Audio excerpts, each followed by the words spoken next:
यह कहानी है आनंद ग्राम की। एक हरा भरा गांव जहां सुबह के साथ ही मिट्टी की खुशबू हवा में घुल जाती है।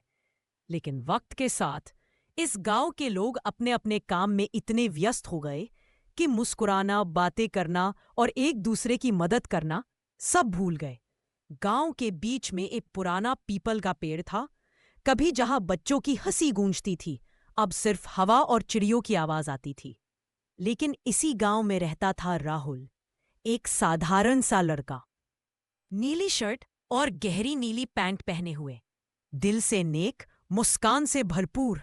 सब कहते, राहुल, तू सबके काम में क्यों लगता है? वो हमेशा मुस्कुराता और कहता, सेहत सिर्फ शरीर की नहीं होती, दिलों की भी होती है।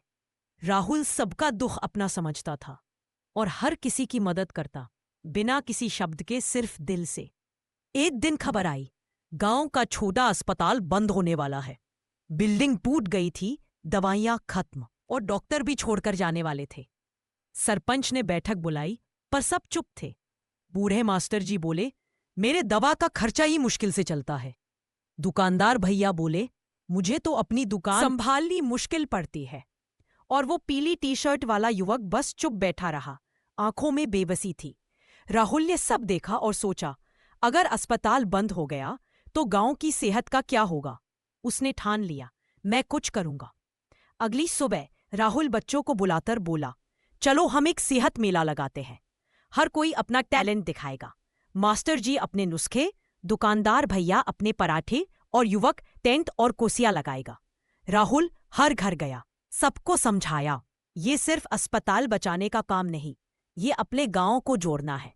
आगे बढ़ने लगे लोग। किसी ने काढ़ा बनाया, किसी ने पोस्टर बनाए और पूरी बस्ती एक साथ हो गई। मेले का दिन आया। पीपल के पेड़ के नीचे फिर से हंसी गूंज उठी। मास्टर जी अपना हल्दी दूध और काढ़ा सुना रहे थे, लोग तालियां बजा रहे थे, बच्चे पोस्टर बेच रहे थे। स्वस्थ आनंद ग्राम।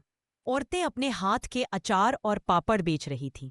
दुकानदार भैया के पराठे तो सबसे पहले खत्म हो गए।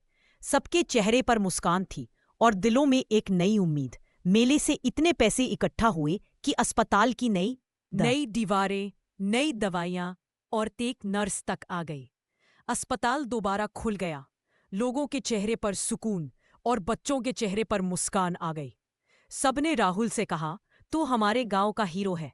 राहुल सिर्फ मुस्कुरा के बोला, मैं नहीं, हम सब मिलकर आनंद ग्राम को सेहतमंद बनाए हैं।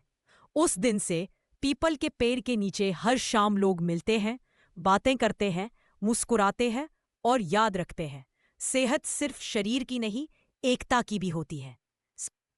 अगर आपको ये कहानी अच्छी लगी हो तो कृपया लाइक करें, कमेंट करें और शेयर करना ना भूलें। आपका एक छोटा सा सहयोग हमें और भी खूबसूरत कहानियां लाने की प्रेरणा देता है।